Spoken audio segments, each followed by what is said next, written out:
సంగతులు? ఎండ ఇలా మండిపోతుంది. ఇలా ఎన్ని రోజులు వెళ్ళాడదాం? మనకి ఇంకా టైం రాదా?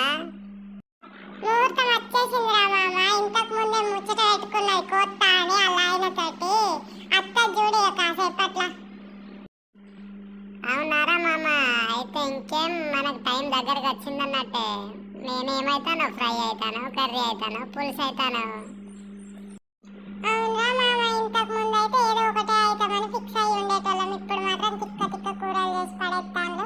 ఎంతో మంచి కూరలు కూడా ఏదో ఒకటి చేసి రోగాల పాలయ్యేలాగా చూసుకుంటారు రా. ఫ్రై తొక్కు అని ఇదేం చెప్తుందో చూడాలి మరి. అంతే లేరా మామ, మనకేం తెలుస్తుంది, వాళ్ళకు కూడా తెలియదు వండేదాకా. అయినా మన ధర్మాన్నే వీడియో చెడగొడతాను. మనం చేదుగుండాల్సిన వాళ్ళని తీయగైతాను వాళ్ళ కూర చేస్తే. కాకరకాయ కూర ఎత్తా అనుకుంటూ వచ్చిండ్రా, పొయ్యి గంజిలో పడతాం కదా, అప్పుడు తెలుస్తుంది మన సంగతి ఏందో. కూర చేస్తా పులుసు చేస్తా తెలుస్తుంది. ఆగు చూద్దాం. సర్లే, ఎన్నెన్నో అనుకుంటాం, అన్నీ అయితాయా? వెళ్ళండి మీరైతే పక్కకి. ఇప్పుడు నా పని నేను స్టార్ట్ చేయాలి కదా. ఏదో ఒకటి చేస్తా కదా, చేయకుండా ఉంటానా? మీరు కావాల్సింది కూర, ఒకరి కడుపులోకి పోవాలి. ఆ పని మీరు కంటిన్యూ చేస్తారు కానీ ఇచ్చేస్తారు కదా, ఆపండి. వాటితో మాకు ఎప్పటికీ ఇలానే ఉంటుంది లొల్లి. కానీ ఏది చేస్తా అని అయ్యి ఏం చేయాలని నేను ఉంటా. మీరైతే ఎలా ఉన్నారో కామెంట్ సెక్షన్లో చెప్పండి. Hello everyone, welcome back to our channel. అందరూ ఎలా ఉన్నారు? నేనైతే చాలా చాలా బాగున్నా. మీరందరూ ఎలా ఉన్నారో కామెంట్ సెక్షన్లో చెప్పండి. వీడియోలు నచ్చినట్లయితే లైక్ చేసి సబ్స్క్రైబ్ చేసి నా ఛానల్ అయితే సపోర్ట్ చేయండి.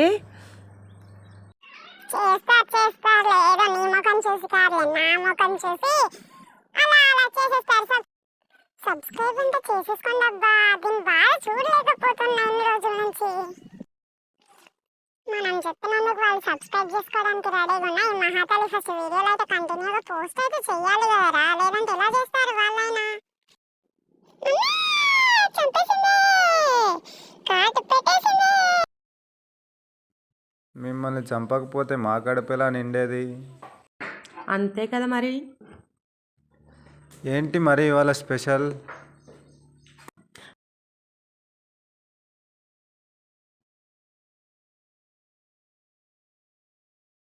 మరి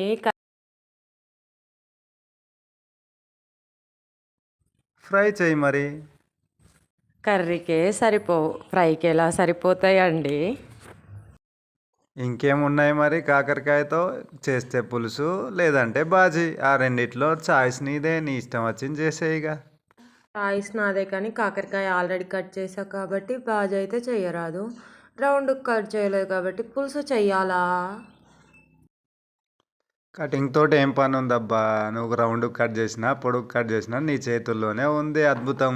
దాంతో ఎలా చేసినా అది టేస్టీగానే ఉంటుంది. చేసే పులుసు. ఇచ్చేసాడు కదా కాంప్లిమెంట్, మరి ఫుల్ ఎనర్జీ వచ్చింది. పోదాము మరి పులుసు చేయటానికి. నేనైతే ఫుల్ ఎనర్జీ తోటి పులుసు చేయడానికి వెళ్తున్నా. మీరైతే అదే ఎనర్జీ తోటి చూసి కామెంట్ చేయండి. వీడియోలో అయితే ఎలా పడితే అలా కట్ చేసుకున్నా, మీరు పులుసు చేసుకుంటే రౌండ్గా కట్ చేసుకోండి, అలానే బాగుంటుంది. అంటే అది పులుసు స్టైల్.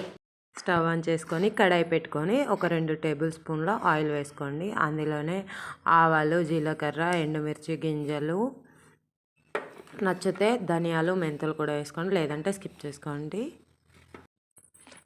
కరివేపాకు, ఎండుమిర్చి వేసుకొని ఆనియన్స్ కూడా సన్నగా తరిగి పెట్టుకున్నవి వేసుకొని ఫ్రై చేసుకోండి. అవన్నీ అయితే మంచిగా మిక్స్ చేసి పెట్టుకొని తర్వాత కాకరకాయ ముక్కలు వేసుకొని కలుపుకోవాలి ఫస్ట్. ఇప్పుడైతే తగినంత పసుపు, ఉప్పు, కారం, రుచికి సరిపడా ధనియాల పౌడర్ వేసుకొని కలుపుకోవాలి. మంచిగా కలుపుకున్న తర్వాత పక్కకైతే ఫస్ట్ నేను చింతపండు నానబెట్టుకున్నాను. మనకు రుచికి ఎంత పడుతుందో అంత సరిపడా చింతపండు నానబెట్టుకొని చింతపండు రసం తీసి అయితే మనం కర్రీలో అంచుకోవాలి. కాకరకాయ ముక్కల్లో పులుసు అనేది పోసుకొని మనకు ఎన్ని వాటర్ కావాలనుకుంటామో అన్నీ కూడా వేసుకోవాలి. తర్వాత ఉప్పు కారం సరిపడా వేసుకున్నామో లేదో ఒకసారి చెక్ చేసుకొని ఉప్పు కారం కూడా వేసుకోవాలి. 15 మినిట్స్ మూత పెట్టి లో ఫ్లేమ్లో ఉడికించుకొని నువ్వుల పొడి వేసి దించేసుకుంటే వేడి వేడి కాకరకాయ పులుసు ready. Bye bye, thank you.